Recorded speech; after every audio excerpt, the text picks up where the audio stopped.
So I'm just jumping over to my 12 range chart. I'm going to be talking about, order blocks and supply and demand zones, just kind of how I use it. Welcome back to the channel, everyone. Thank you for tuning in. And if you're a first-time viewer or you are a subscriber to the channel already, you know by now or should know that green is the only way when trading each and every day, all right?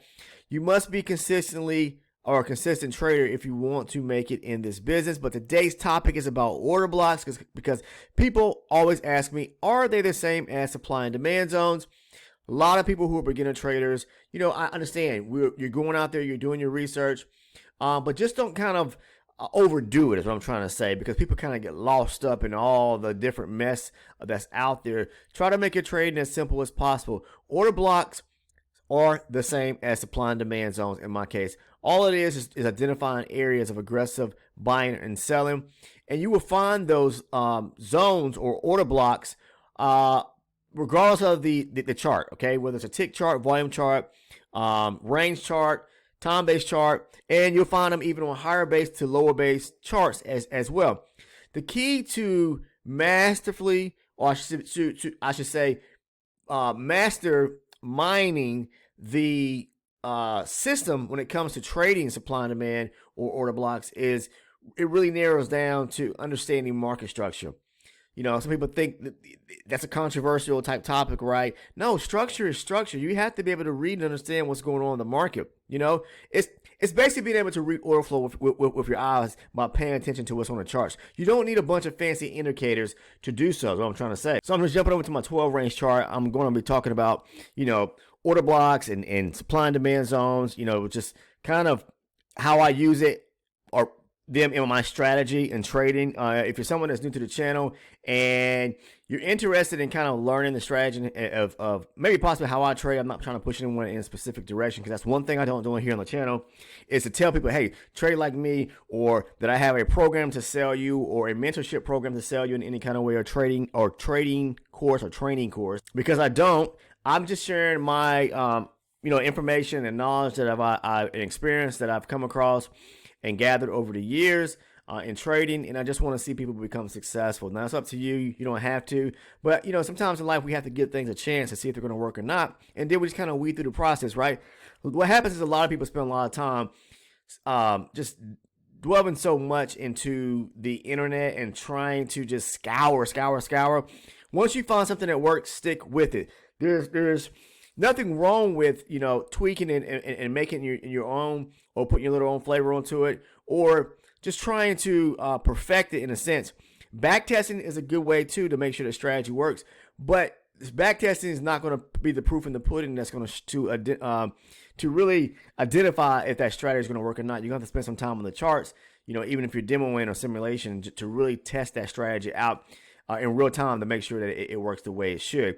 But I'm not going to go into detail about the strategy here today. I just want to show you when we talk about order blocks, okay, on our charts, what they look like, and this will show you that they're the same thing as supply and demand zone. So don't get it twisted, and please don't let anyone tell you or that there's any that they are any different. The thing about supply and demand zones and order blocks, when it comes to trading, some people may draw them a little bit different than others, but I have my own way of how I actually draw my zones or my order blocks, and I think that to me it just makes sense that the best way of actually drawing the zones or blocks. Okay, so all order blocks are really nothing more but finding aggressive areas of buying and selling on your charts. That's all it is. And I like to use a higher base chart, like my 60 range chart, to mark zones up. And as you can see here, I'm going to show you a couple examples, and we're going to look at, I'm going to quickly go through like structure of the market just for the last few days, so you can kind of understand, because the best way to really draw the right zones is to identify which direction is the market moving. So if we're bearish, then we want to look for supply and demand zones. We want to mark zones that make sense at key areas on the chart to where the market can pull back to, and to identify those zones in which we could possibly look for trade opportunities at high probability order blocks. And I'm in this trade right now. I should have tried to take it out right here at 900. It's bouncing off this round number here. So if it gives me a second chance here, I'm going to bring this back up and take profit down here at 9. If it gives me another chance here, okay. Come on, baby, come back down. And let me go ahead and just kind of lock this in here. You see it bouncing. I don't want to give too much back in the market here. So, I really don't. So, yeah, so bear with me. We're going to look at that on the higher time frame, or higher base chart, not higher time frame, but higher base.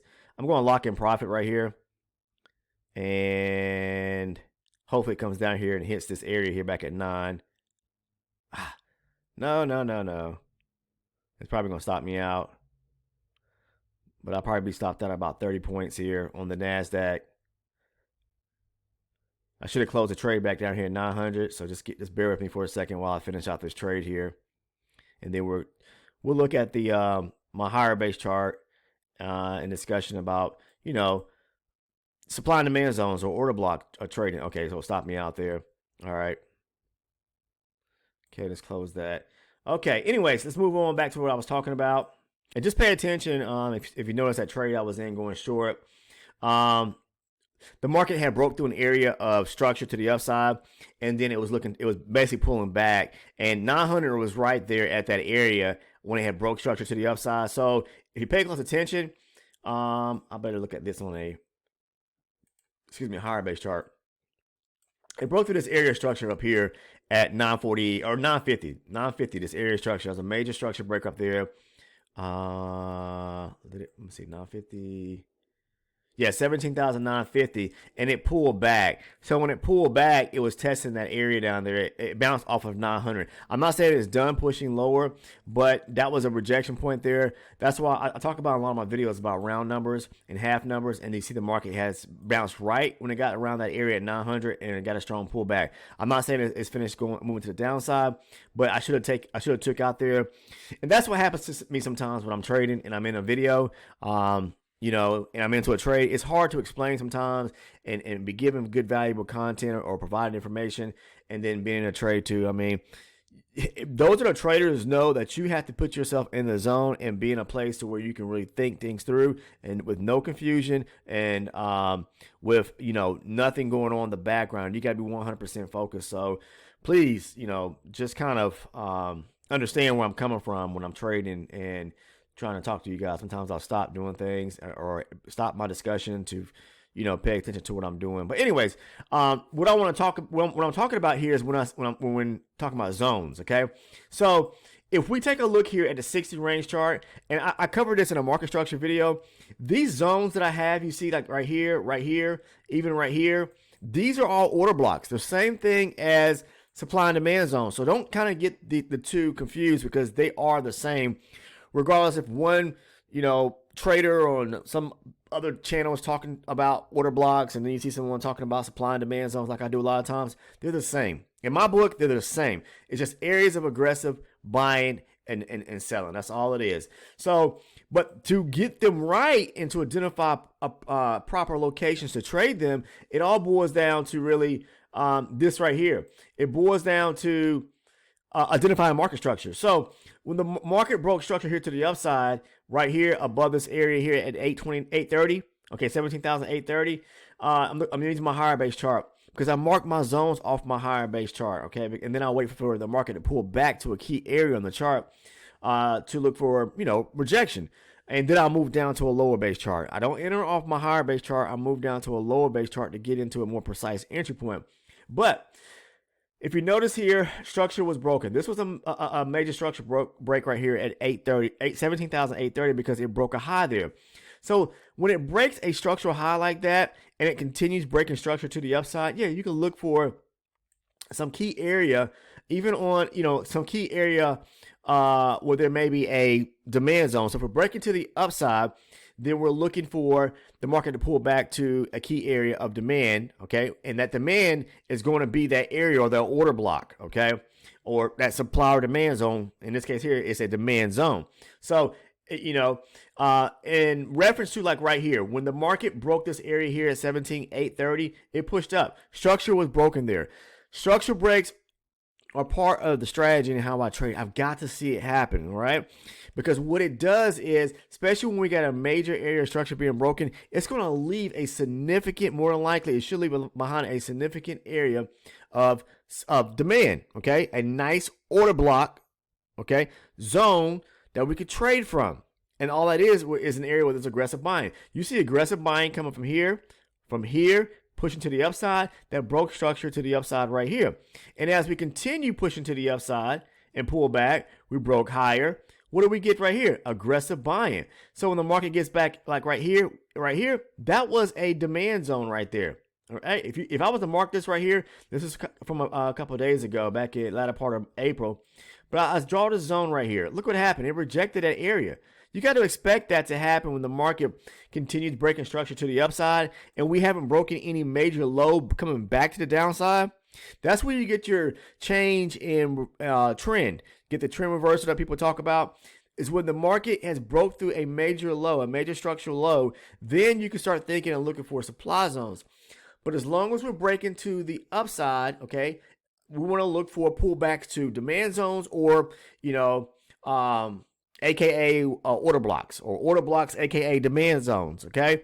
Same thing. And then when it's pushing to the downside, we get a trend reversal, then we want to look for those supply areas. Just like right here, let me show you an example. When the market continued pushing to the upside, it pushed up here, it pulled back, boom, broke to the upside. What was this? This was an area of demand. It gets back there, and when it does get back there, it's going to, it pushes back higher, okay? It rejects this area, demand. But when the tide shifts, when we break a structural low, then we start to look for supply zones right here. Pushes up, pulls back, break structure, okay? This would have been an area of demand right here, but this is probably right around the opening of the market. Yeah, it was that day. The market blasts through that area. It doesn't reject the zone there or the order block. When it pushes through that area right there, now it has broke through it's made a structural shift to the downside. It's broke through a major structural low. Okay, so now the tide or the trend has changed, and now we go from looking for order blocks, okay, where there's aggressive buying at, to looking for a order block at the top to where there's aggressive selling at. Okay, so supply zone, order block, where aggressive selling is taking place at. Same thing. Okay, one equals the other. The same thing in reference to the meaning or the term itself. So the market breaks to the downside. When it pulls back, this is a supply zone, okay? And this is a load of aggressive selling here. So it pulls back here, you can almost bet your bottom dollar that the market is going to reject that area. I'm going to pause for a moment and take a sip of my coffee. Okay, so the market rejects that area and it pushes lower. All right. So as as long as it continues pushing lower, then you can start looking for pullbacks to areas of supply or order blocks where there's aggressive selling. That's what you want to look for. As long as it continues pushing lower and we have structure breaks, look for it to pull back to an order block where there's aggressive selling at. Until the market has shown you once again that the tide has shifted in a opposite or different direction. Now you may be saying, Mike, but we're breaking structure to the downside now, but there is demand resting right here. This is an order block where there's aggressive selling that you talked about previous too. Could it reject those areas or bounce that? Yeah, it definitely can. Because this was a structural breakup here above 17,830. So if the market does pull back to this order block here, which are demand zones, yeah, it can reject those areas. Even though we are bearish to the downside now, there could still be rejection for the market in that area to bounce at, and you can capture an opportunity to go long, and even here. But be mindful when it comes to the bigger picture. Now we are bearish to the downside because we're breaking structure. We haven't started breaking structure back to the upside yet, meaning taking out a structural high. Okay, so as we continue just moving to the downside, as you can see here, I referenced this area, and I'm gonna say this: we kept breaking structure. All it is making lower lows and lower highs. So when we made this low here, I marked it with this ellipse right here. I marked this high right here, okay? Because now the market has pushed up. I made a low here, first of all. And then it pushed up. And on the push up here, it broke through this area of structure right here at 17,450. Understand that what took place there. So when it broke higher there, okay, it started making higher highs and higher lows to the upside. And you may be asking, well, have we had a major structural shift to the upside yet, taking out any high or structural high? No, we haven't yet. This pullback here are just minor areas of structure on the way back to the upside, just for them to pull back to some key area to break structure lower. We already have a low here, right? Okay, it took out a high right here, and then it broke structure and continues making these higher highs to the upside. Okay, but we haven't had a structural shift to the upside yet, and then it breaks lower and takes out this low. Now we just made another structural shift to the downside. So we had another structural shift to the downside. If we have another structural shift to the downside, what we be doing? We should be looking for order blocks where there's aggressive selling at. Right here. That's why I marked that area. So look for those structural highs and lows to be taken out to let you know, and help you identify which direction to take your trades in. If we're breaking through a structural low, continue looking for opportunities where there's order blocks to go short from or supply areas to go short from. If we come back up, which we did, start to break higher, and see that ellipse right there, and you could do this and probably maybe put add this into your own little maybe way of looking at the markets and marking them off.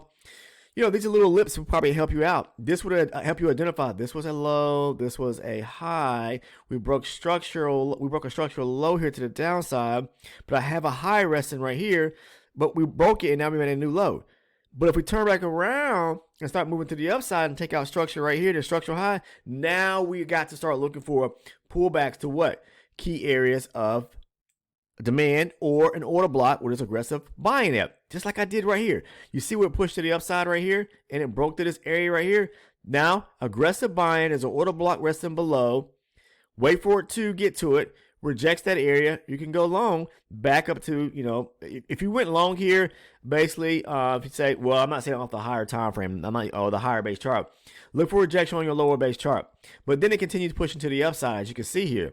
And each time, as it continues doing that, you can look for opportunity where there's an order block resting back at a key area of aggressive selling or demand zone. So we continue pushing to the upside, and then I believe, we got the next day going on here. So what happened is it continued pushing to the upside. It folded back. It started breaking through all this right here, or is an internal areas of structure I talk about. It started breaking lower, making lower lows and lower highs, and eventually broke. That was the prior low, right? That's a structural low right there. It broke that low. Now we got a new structural low resting right here, and now we got a structural high. So I'm going to mark this right here because this stuff is important. Right here, that's a structural high. This is a structural low. Okay? And if you pay close attention, what took place yesterday, we broke through that structural high right there. We broke through that structural high, and let's see here. Okay, we broke through that structural high into the overnight session and continue pushing higher here. So as it stands right now, we have not, being that we broke this structural high here, okay, up to the upside, all right, and now we got another high resting up here, but we haven't turned, the market hasn't turned back around and broke through any structural low back to the downside as of yet.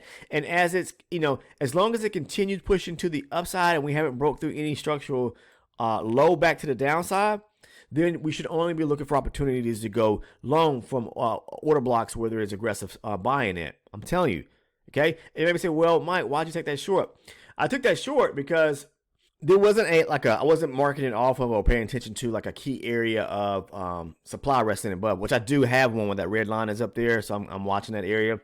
But this was basically bouncing off of a half number. Half number round numbers are very important in trading, and I was wanting to get into the trade a lot sooner, but I stepped away from my charts, whatever the case is. But I knew more like it was going to continue running to the downside, looking for some area of basically support in a sense to where it could actually hold up at, and then probably continue pushing to the upside. But I think that now it's bouncing off this 900 area. We could get a push to the upside, or it could reject this area and push lower. Now, if you pay attention here, this is on a higher base chart. This is on a 120 range, okay? So, but it could come down and test lower areas where this red line is at right here, and then push up. But again, we just bounced off of that round number of 900. But that's for a different topic. We're talking about half number and round numbers. In this video, I'm talking about order blocks, supply and demand zones. Okay, so that's how I like to look at the market. Is first of all, identifying structure. And this is my way of basically reading the flow of the market, reading the order of the market in reference to order flow. Okay, structural highs, structural lows being broken, letting me know which way I should be trading and what I should be looking for. Should be looking for order blocks to go long at aggressive areas of buying, or order blocks to go short at aggressive key points of selling. So right now, we are still breaking structure higher, and I would recommend, as long as we're doing so, anyone out there watching, look for key areas of or order blocks where there's aggressive buying to take trades from going back to the upside. So I'm back on my 60 range chart here, and you may say, well, on the 60 range chart, where could that be? Okay, if you pay attention right here, when the market came back here, this let's see here. Right here, this was a zone right here at 950. Okay, 17,950. I'm trying to say it bounced. There was a half number there too. Also, confluence. The more confluence you have in your trading, meaning if this was an order block here where we had aggressive buying right here, it taps into it. And we have a half number there. I talked about that half number, round numbers. It rejects it, then it's going to go back to, it can bounce, and then you can look for opportunity to go long. All right, but be mindful because we do have a small area of resistance resting right above us. But even, it bounced here at 950, 17,950. It went all the way up here to 17,000, basically 990. So that's like a 40 point, 39, 38 point run back to the upside. And you should probably been able to catch maybe 10 points of that at least, right? So let's see what happens the rest of the day. I'm not 100% sure, if it's going to continue pushing higher, but, my bet is that more likely it will until it reaches some key area above. But I could be wrong, I'm not always right. I just trade based on levels or based on zones or order blocks that I see. But that's how I trade, when it comes to trading the NASDAQ or the future markets. You have to be able to keyly identify. And I use this in the strategy as part of the strategy and how I trade. Because, again, all I do is mark my zones off like right here. In this area right here, this was a order block area of supply, or an area of aggressive selling. This was an order block right here where there's aggressive selling to the downside. So if I mark this zone off my higher base chart, then you just move down to your lower base chart to find an entry point, a more precise entry point to get into the trade to go short. Because at this point, we were breaking structural lows to the downside. So you look for pullbacks to key areas in which you can take trades going short until the market shows you any different, that is breaking through a structural high. So getting the routine is all I'm saying of marking structural areas, highs and lows, looking for them to be broken to the downside or to the upside. And that's going to help you identify what type of order block opportunities to trade from. Ones where there's aggressive buying or one where there's aggressive selling. Hopefully that makes sense. But anyways, that's all I have for you guys today. And anyone that's interested in strategy and how I trade, spend some time on looking at the videos, get a pen and pad, take some notes, okay? If you're interested in becoming an elite member, because lots of people are already that have joined, I thank you guys for doing so because you support my efforts as a content creator. But there's breakdowns. It's a part of a perk and reward system that I provide something back in return, okay, through the YouTube tier membership program. So basically, there's two tiers that are established, and you can become an elite member and receive the trade breakdowns. That's where I go into detail about my trades, and it has definitely helped tons of individuals because it helps them understand the type of trades I'm taking, because I walk you through the process. I walk you through my mindset, why I took those trades, as well as where to take profit at, and where to place your stop losses at, and there's other content information or videos that I just put one out a couple of days ago about market structure as well. So that's a good video that I've got a lot of good feedback on, as well as you get the video playlist. So that is a hand selected list of videos to where I've pulled out of away from the public side of the channel. And so you don't have to watch 800 and some videos. I'm pushing and pushing and pushing content because I want to see people become successful. And we have a load of people that have spent time watching the videos and understanding the strategy and have implemented it into their own trading and are very successful today, or finding success. Many of them are passing prop firm evaluations, trading with their own funds. So And we have a great Discord community with those individuals that are part of the Discord community. So you can join the Discord. That is free. All you have to do is find both links. The Discord and the Elite membership, okay, program are both in the description portion. Down in the description portion of the video, you'll see 2 links. The first one's a Discord. You come over and join us. It's free. And then you have the Elite membership link to become an Elite member if you choose to. You say, Mike, well, how much is it? It's only $6.99. That's if you choose to. And if you do, thank you, because you're supporting my efforts as a content creator, and I'm giving back, something that's very, very, very valuable back to you. The trade breakdowns, the video playlists, packed with valuable content that should open your eyes up so you can understand specifically how I trade, as well as kind of get an understanding about a key strategy that you can definitely try and see if it works, okay? I can't make any guarantees to anyone out there because everybody sees the market differently, and you may have an old way of thinking about things and not, wanting to take the time to really look. When I first started, I had to start, for the first 2 years, I struggled, okay? And I'm going to be honest, I've already said this a million times over, but I struggled in the sense of because I didn't understand market structure. That was my biggest downfall, being able to not read the market correctly. And then when I figured that piece out, everything was gravy train from there, to be honest with you, okay? You don't need all these fancy indicators that anyone's trying to tell you. I'm telling you this for a reason. And you ain't got to get it from me. You can ask anybody that is a professional trader. Market structure and price action is where it's at, all right? I'm not saying indicators don't help, okay, or help guide you in some sense after the fact, but when the market is actually moving, they're not going to tell you when or where to get into a trade. You've got to be logical about areas on the charts where to take trades from that make sense, okay? And I'm talking about, you got to understand what the institutions, the market makers, what are they doing out here when they're looking to put on orders or, fill orders off their order book, okay? But anyways, that's all I have for you guys today. I appreciate each and every individual that takes the time to watch the videos here on the channel. If you're a first-time subscriber, please go ahead and take the time to sub by clicking on the subscribe button down below. Make sure to turn on all your post notifications so you never miss one of the uploads. And last but not least, drop a like on the video if you found value in the content. Take care.